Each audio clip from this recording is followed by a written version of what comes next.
கர்த்தருக்குள் அன்பான தேவ பிள்ளைகளே, ஆண்டவரும் இரட்சகருமாகிய இயேசு கிறிஸ்துவின் நாமத்தில் உங்களுக்கு என் அன்பின் வாழ்த்துக்கள்.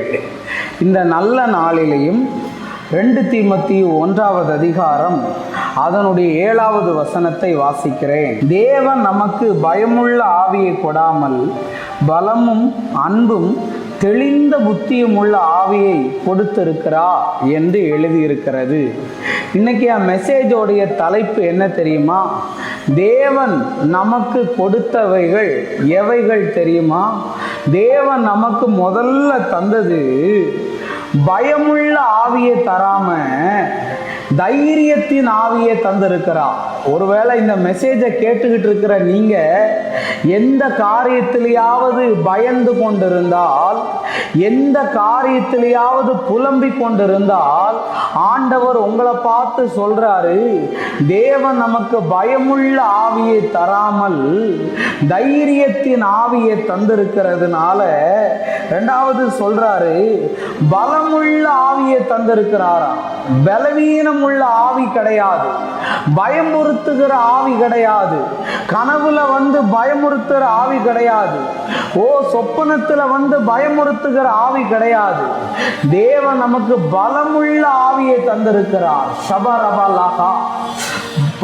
இன்னைக்கு பயந்து கொண்டிருக்கிற உனக்கு பயமுள்ள ஆவியை உன்னை விட்டு விரட்டி பலமுள்ள ஆவியை கர்த்தர் உனக்கு தருவாராக. கர்த்தர் உன்னை பலப்படுத்துவாராக.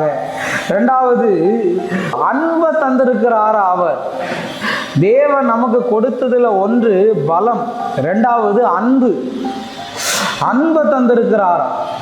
இது எதை எதிர்பார்த்து செய்கிறது கிடையாது. அவங்க என்ன நேசிச்சா நான் அவங்கள நேசிப்பேன்னு சொன்னது கிடையாது. இது எப்பொழுதுமே நேசிக்க மட்டும் செய்கிற அன்பு என்கிறதை தந்திருக்கிறார். 3வது தெளிந்த புத்தியை தந்திருக்கிறாராம். நிறைய பேர் சொல்லுவாங்க, குழப்பமா இருக்கு பிரதர், கன்ஃபியூஷன் மைண்டா இருக்கு பிரதர், என்ன பண்றதுன்னு புரியல, தலையே சுத்துது, நினைச்சு தலையே வெடிக்கிறது மாதிரி இருக்குன்னு. தேவ பிள்ளையே, தேவ நமக்கு குழப்பத்தின் ஆவியை தரலங்க, தெளிந்த ஆவியை தந்திருக்கிறார். யாராவது எதுலையாவது குழம்பி போய் இருந்தா இந்த வசனத்தை படிங்க, உங்களுக்கு தெளிவு கிடைக்கும். இயேசுவின் நாமத்தினால கர்த்தர் தெளிவை தந்து உங்களை வழி நடத்துவார். நம்ம ஜெபிப்போம். அன்பான நல்ல ஆண்டவரே, இந்த நேரத்துக்காக நன்றி. ஆண்டவரே, நீர் எங்களோடு பேசின தீர்க்க தரிசனமான வார்த்தைகளுக்காய் நன்றி சொல்லுகிறேன். எல்லா விதமான தடைகளையும் கர்த்தர் மாற பண்ணி பெரிய அற்புதத்தை செய்யும். இயேசுவின் நாமத்தில் வேண்டுகிறேன் நல்ல பிதாவே. Amen, amen. God bless you. கர்த்தர் உங்களை ஆசீர்வதிப்பார்.